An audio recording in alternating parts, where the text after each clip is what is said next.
बिस्मिल्लाहिर्रहमानिर्रहीम। अस्सलाम वालेकुम। कैसे हैं आप सब? मैं हूँ साइमा अवैस और आप देख रहे हैं मेरा चैनल वैरायटी ऑफ टेस्ट।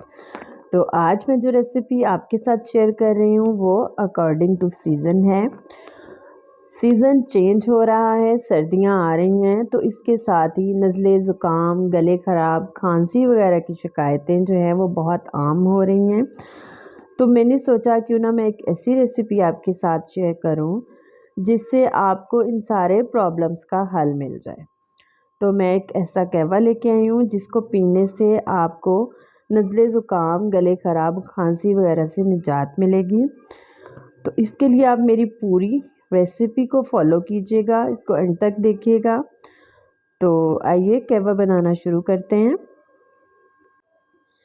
मैंने एक बर्तन में 1 गिलास पानी लिया है। मैं 1 कप कहवा बना रही हूँ तो मैंने 1 गिलास पानी लिया है।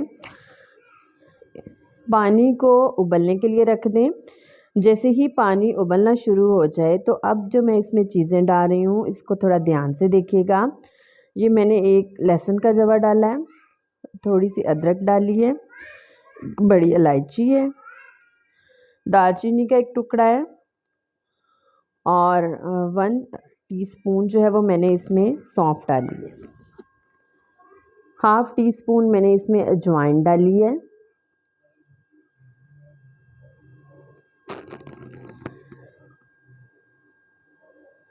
थोड़ी सी मैंने पत्ती डाली है और फाइनली जो है वो मैंने इसमें शक्कर डाली है, गुड़ वाली।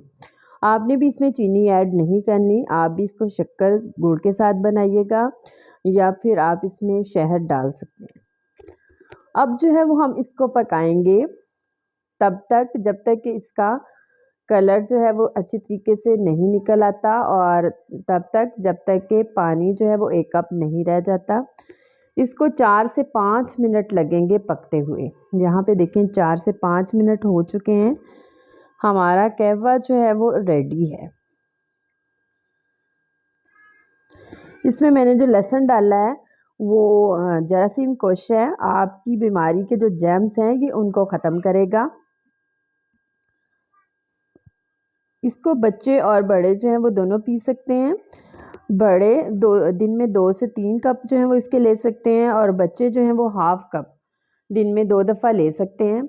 इसको पीने से आपको आपकी जो है प्रॉब्लम्स हैं, जो सीज़न की प्रॉब्लम्स हैं वो ख़त्म हो जाएंगी। तो मेरी इस रेसिपी को आप ज़रूर ट्राई कीजिएगा और आपका कहवा कैसा बना है मुझे ज़रूर बताइएगा। ये टेस्ट में भी बहुत अच्छा होता है। खुश रहें, अल्लाह की रहमतों के साए में रहें। इंशाल्लाह एक नई रेसिपी के साथ बहुत जल्द आपसे फिर मुलाकात होगी। तब तक के लिए अल्लाह हाफ़िज़।